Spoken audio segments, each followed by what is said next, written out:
Resista firme, não desista, continue a lutar.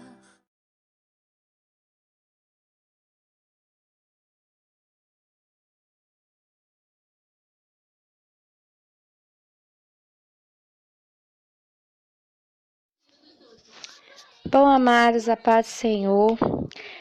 Essa é a nossa última lição do livro Etiqueta da Mulher de Deus. Porém, eu colocaria essa lição em primeiro lugar. Porque, para mim, essa lição é a mais importante de todo o processo de uma restauração matrimonial. Assim que eu andei buscando a Deus sobre como fechar esse final de ano, que diz respeito aos ensinamentos e direcionamentos, o Senhor me direcionou a fazer esse estudo, devido àquilo que Ele mesmo me mostrou nos perfis de Facebook das várias mulheres que se encontram aqui no Encorajando Mulheres. Eu usei a minha experiência quando ainda estava perdida no Vale do Sofrimento, pois tudo que eu vivi foi muito pior, porque eu não tinha ninguém para recorrer. Simplesmente, minha caminhada até o Encorajando Mulheres foi somente Deus e eu, onde eu glorifico e exalto o nome dele em alta e boa voz, porque só assim eu pude adquirir a experiência e o amadurecimento espiritual necessário para ajudar várias mulheres que ainda se encontram perdidas no meio do deserto. Quando somos deixadas por nossos maridos, é natural sentirmos solidão, vazio, se sentir perdida, sem saber para onde ir ou o que fazer. Você realmente precisa de um tempo para colocar a cabeça no lugar, o coração e também as suas emoções. Porém, se você tem anos que ainda se sente assim, cuidado. Você está petrificada no vale, né? E é como se você estivesse colocando um cimento fresco nos seus pés todo dia, com medo de encarar a realidade, né? E você está se prendendo ao seu marido pela sua própria vontade. Isso é muito perigoso.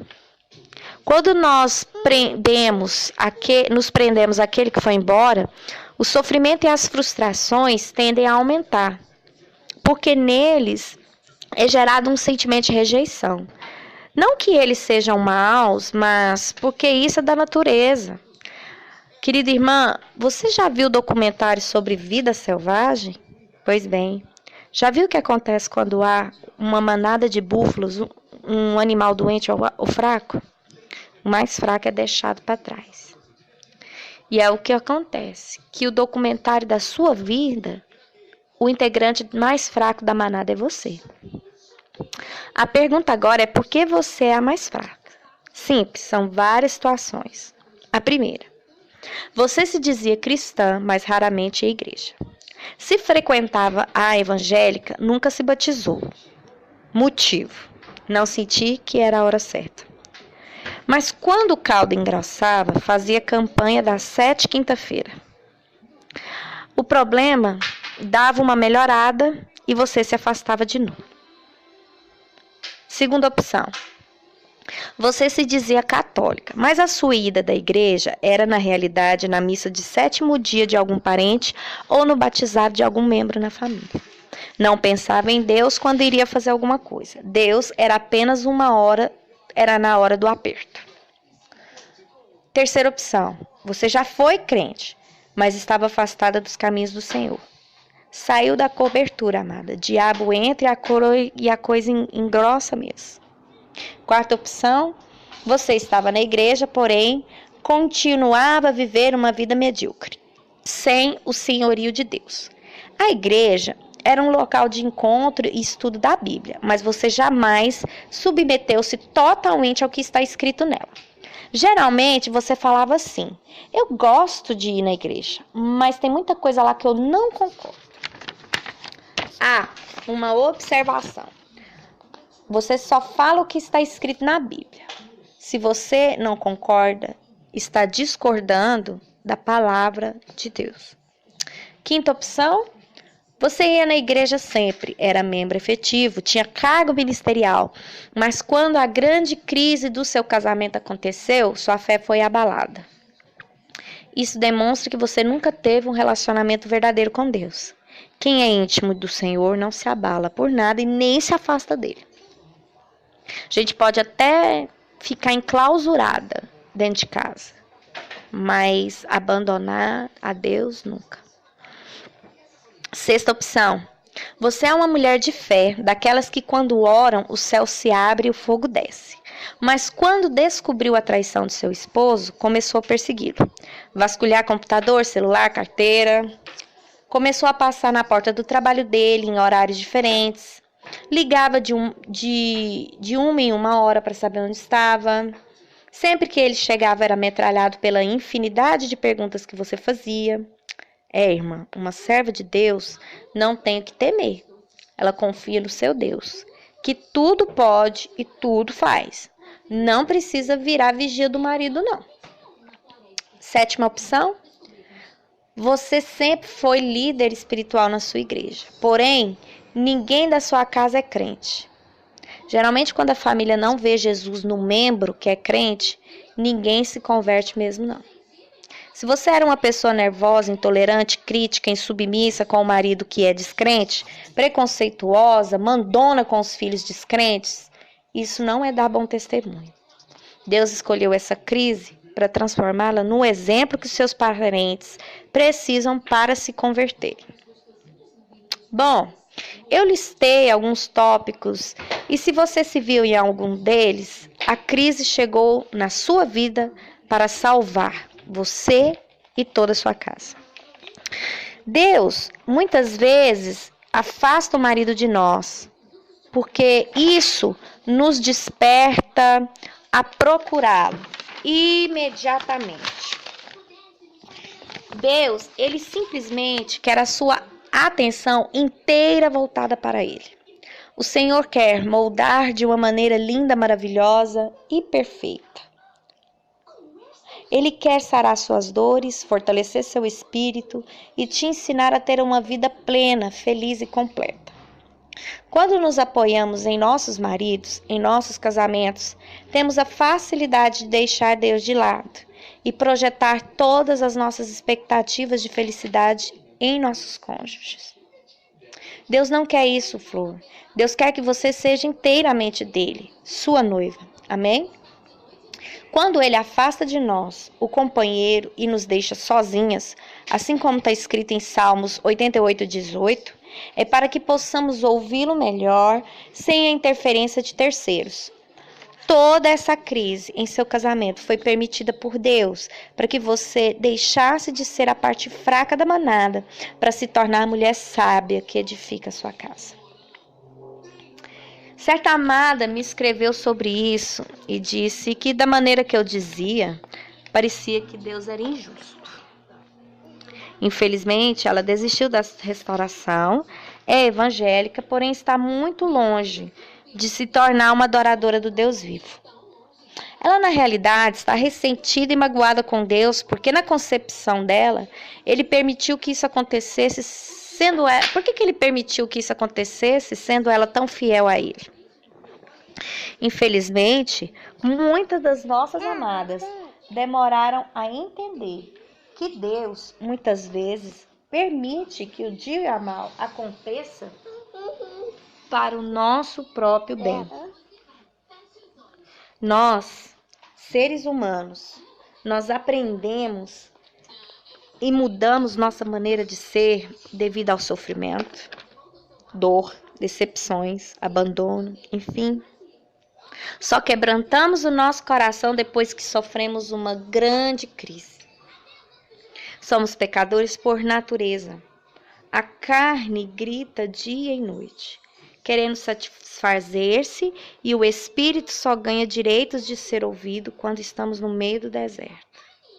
Porém, eu estou aqui para ministrar aquilo que eu aprendi durante os muitos dias de solidão com Deus, onde ouvi do próprio Espírito Santo as coisas que mais tarde certifiquei como certas no livro, como Deus pode e vai restaurar o seu casamento.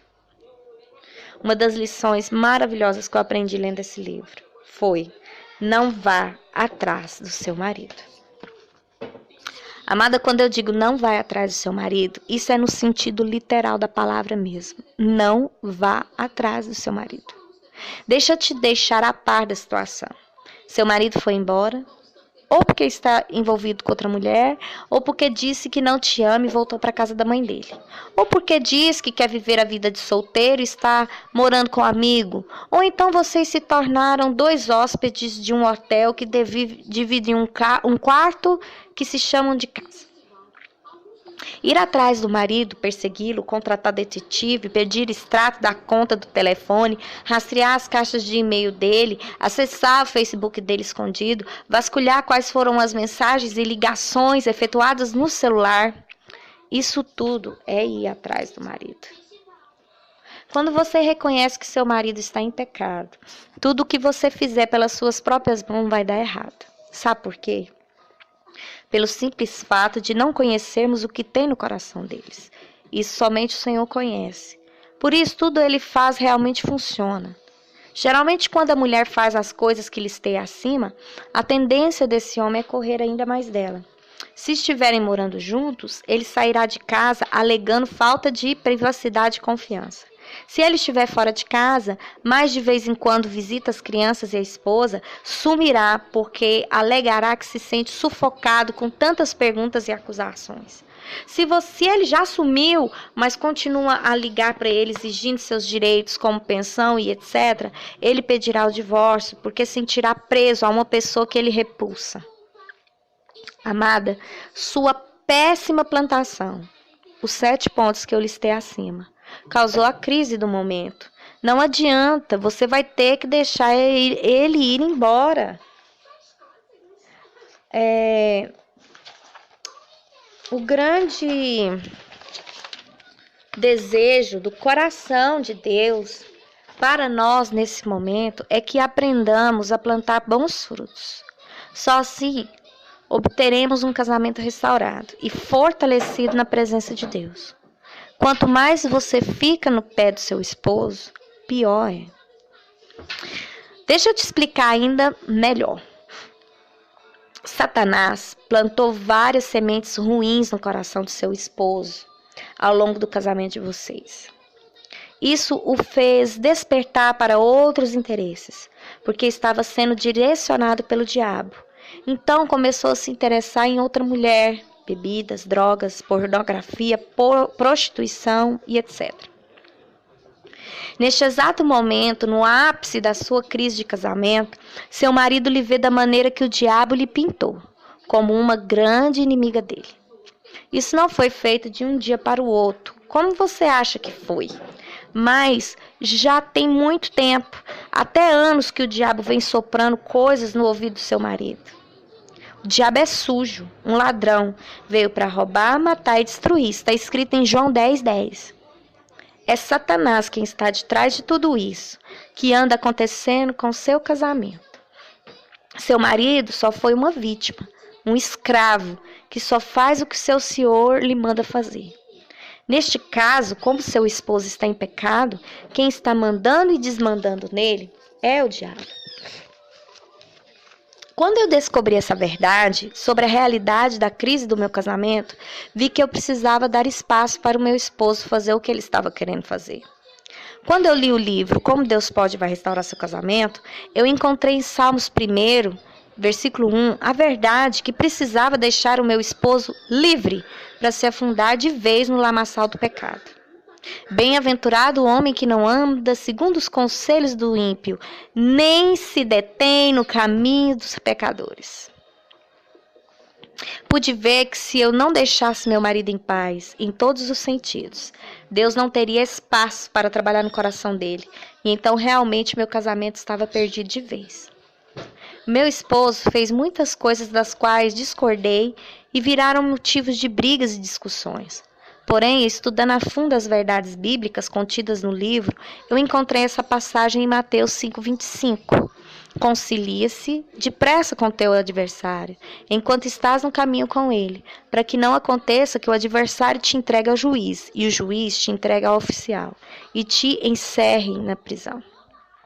Mesmo que as coisas que ele me dizia e queria que fossem totalmente absurdas, meu esposo jamais aceitaria um conselho meu, como nunca aceitou. Principalmente algo vindo da parte de Deus, já que estamos em lados opostos. Eu cedi a muita coisa, mas tanta coisa, apenas para ficar em paz com ele e deixá-lo ir. Foram momentos muito difíceis. Meus filhos e eu, até hoje, passamos por aperto financeiro. Mas o Senhor tem provido todas as minhas necessidades, porque Ele me prometeu ser o meu marido, pelo tempo que fui deixada e desprezada. Leia, amada, Isaías 54. E saiba o que Deus promete para nós, mulheres que somos deixadas, abandonadas e que lutam pela restauração do seu matrimônio. Quando também estava aprendendo em um estudo dirigido pela Ellen Thiele sobre deixar ir, vi que uma das ministras do REMI, né, que é o Ministério Restaurando o Matrimônio, da Ellen, descobri que em Jeremias 15, 19, 21, tem outra verdade bíblica sobre deixar o seu marido ir. Assim respondeu o Senhor: se você se arrepender, eu o restaurarei para que possas me servir. Se você disser palavras de valor e não indignas, será o meu porta-voz. Deixe esse povo voltar-se para você, mas não se volte para eles. Eu farei de você uma muralha de bronze fortificada diante desse povo. Lutarão contra você, mas não o vencerão, pois eu estou com você para resgatá-lo e salvá-lo, declara o Senhor. Eu o livrarei das mãos dos ímpios e resgatarei das garras dos violentos. O Senhor manda o profeta Jeremias: não vá atrás do povo de Israel que estava em pecado. Ao invés disso, Deus fala ao profeta que fará com que o povo ouça como porta-voz de Deus, porque o Senhor era com o profeta. Da mesma forma somos nós, querida. Deus não quer que nós corramos atrás dos nossos maridos que estão em pecado.